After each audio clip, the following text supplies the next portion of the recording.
In the village of Obodoaka, beauty was measured by one standard fatness. Women who were plump and round were considered the epitome of beauty and grace. They were admired, praised, and respected by all. The villagers would gather in the market square and talk about how such women were the ones destined for wealth, marriage, and happiness. The bigger the woman, the more envied she was. In this village, slim women were rare, and those who were slim were often treated as outcasts. Uzuamaka, a young woman, lived in Obodoka, but she didn't fit the village ideal. She was slender, with a frame that many women in the village described as too thin. She was often ridiculed by the older villagers, and they called her names like the cursed one or the one who cannot be blessed with beauty. Uzoamaka's heart broke every time she walked through the market, hearing the whispers behind her back. The harsh words were constant, and no matter how hard she tried, she couldn't gain the weight that was considered a symbol of beauty. Her stepsisters, Akuna and Ufunaya, were the complete opposite. They were both very fat, and as much as they didn't particularly care for Uzoamaka, they enjoyed the attention they received for their size.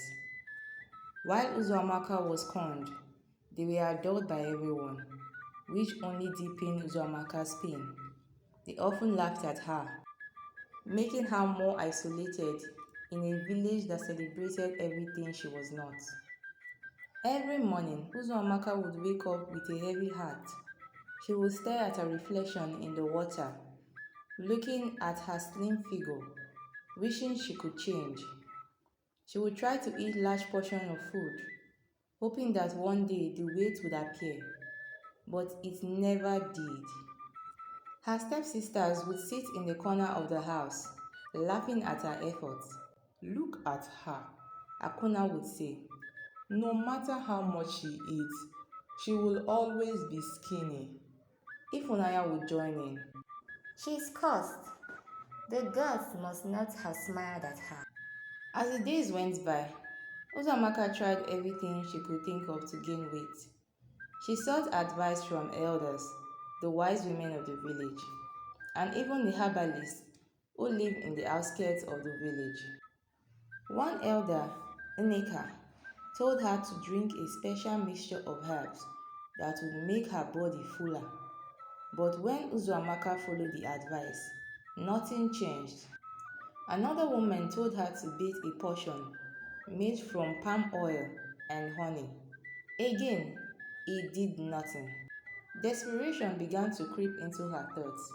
She couldn't help but feel like there was something wrong with her, something she couldn't change.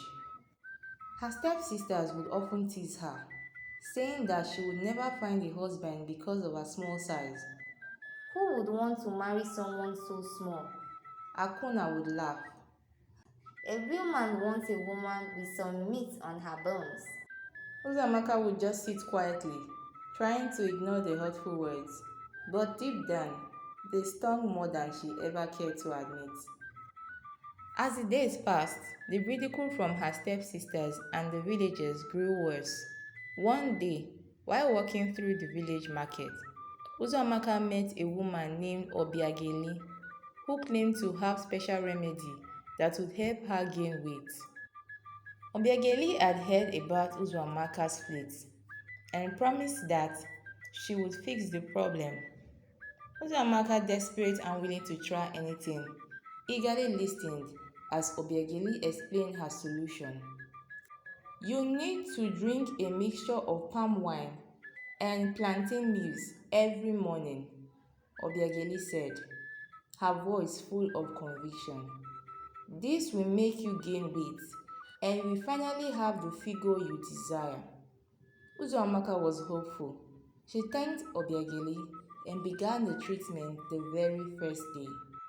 But after a week of drinking the concoction, Uzoamaka found that nothing had changed. She had not gained a single pound. Instead, her stomach would churn painfully after each drink, making her even more miserable. She went back to Obiageli, hoping for a different explanation, but the woman merely shrugged and said, "Perhaps it wasn't meant to be." The false hope had only added to Uzwamaka's frustration. Her stepsisters heard about her failure and mocked her even more. "You believe that old woman?" Akuna asked, laughing. "No one can save you from your fate." Ifunaya chimed in. You are destined to be slim forever, and that's your curse. Uzwamaka could feel her spirit breaking, but she refused to give up just yet. Days turned into weeks, and Uzwamaka found herself in a constant battle with her body. She tried more remedies, including eating more fatty foods and drinking more herbal concoctions, but nothing worked. Every time she looked at her reflection, she was reminded of how different she was from the other women. The more she tried, the more she felt like a failure. She watched her stepsisters grow rounder and more beautiful in the eyes of the village, and her own image remained unchanged.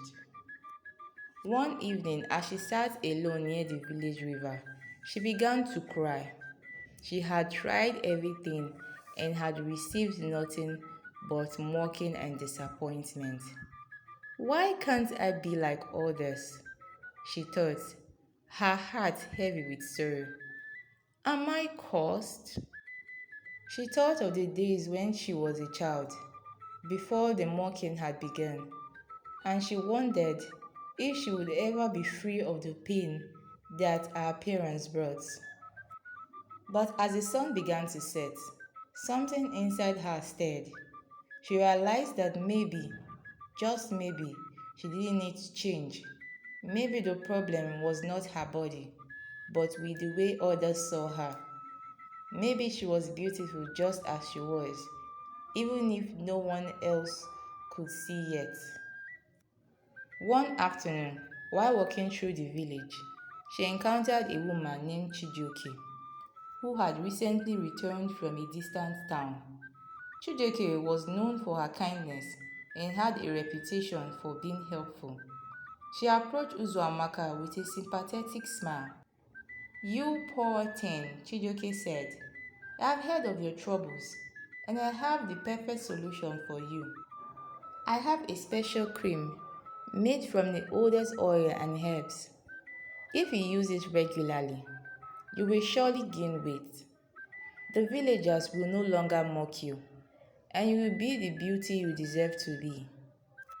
Amaka, weary and desperate for a solution, listened eagerly. "Thank you, Chijoke. I will try anything," she said, grateful for the woman's concern.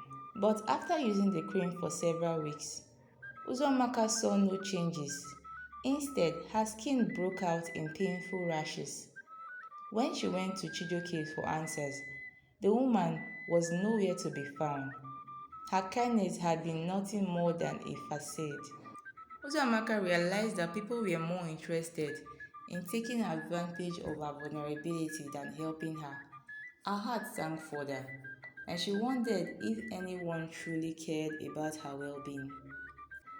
One day, while walking to the well to fetch water, Uzomaka heard a conversation between two women. They were talking about the upcoming festival and discussing who would be the most beautiful woman in the village. The women laughed and agreed that it would undoubtedly be Akuna or Ifunaya. But Uzomaka overheard them snicker and say, "Too bad for Uzomaka. She is too thin to be of any interest to anyone." Her heart tightened with hurt. In that moment, she realized that no matter how much she tried, she would never meet the village's expectations. She was different, and that difference made her feel as though she were invisible. Though Uzamaka's spirit had been worn down by the constant ridicule, a small part of her refused to give up. She knew she had to keep trying, not because of what others thought, But for herself, she decided that if she couldn't change her appearance to fit their idea, then she would change her attitude. She began to focus on the things that made her happy: her love for storytelling, her kindness toward others, and her skills in weaving beautiful baskets. Slowly but surely, Uzuamaka began to rediscover her worth. She started to spend less time worrying about her size and more time improving the things she could control. Her confidence grew, and though the village still whispered behind her back, she no longer felt the sting of their words. Instead, she held her head high, determined to find peace within herself. As the seasons changed, Uzumaka felt herself reflecting on her journey. She had suffered so much because of the village's standard of beauty, but she had also learned valuable lessons. She had learned to accept herself, to see her own worth beyond her beauty size. Uzumaka's quiet strength had not gone unnoticed. One day, as the village prepared for an annual harvest festival, the village elders received word of a royal visitor, a prince from a distant village. Prince Emeka was coming to Obodoka to see how the village celebrated its harvest. It was said that the prince was looking for a wife, and many women in the village began to prepare themselves, hoping to catch his eye. But when Prince Emeka arrived, he did not notice the plump women that the village held in such high regard. Instead, his eyes were drawn to Uzuamaka. As he watched her from across the festival grounds, he saw something that others had overlooked: her grace, her strength, and the beauty that radiated from within her. At the festival, the prince approached Uzuamaka. I have heard so much about the beauty of Obodoka, but none of it compares to you. He said, his voice sincere. Uzumaka was taken aback. No one had ever spoken to her like that before. She looked at him, unsure of what to say. Prince Emeka smiled warmly. You have a beauty that is unlike any other. I admire your spirit, and I would be honored if you would consider being my wife. The villagers who had mocked her watched in scorned silence as the prince praised her. The prince had chosen her, the slim girl whom everyone had once called cursed. Uzumaka's heart filled with joy. She had found the one who could see her for who she truly was. And in that moment, she knew that true beauty came from within. The days that followed were filled with excitement. The villagers were shocked by the prince's choice, but Uzuamaka felt nothing but happiness. Her stepsisters, once smug in their beauty, now envied her. But Uzuamaka felt no bitterness. She had found love, acceptance, and peace. As Uzuamaka prepared for her wedding day, she reflected on all the challenges she had faced. She had learned that beauty was not about fitting into society's expectation. She had learned that true happiness came from embracing who you truly were. On her wedding day, as she stood before the prince, she knew that her journey had led her to this moment. She had found love not because she was like the other women, but because she was herself. The end. Thank you guys for watching. If you enjoyed this story, please give this video a like and help support this small channel by hitting the subscribe button. And I will see you in the next story.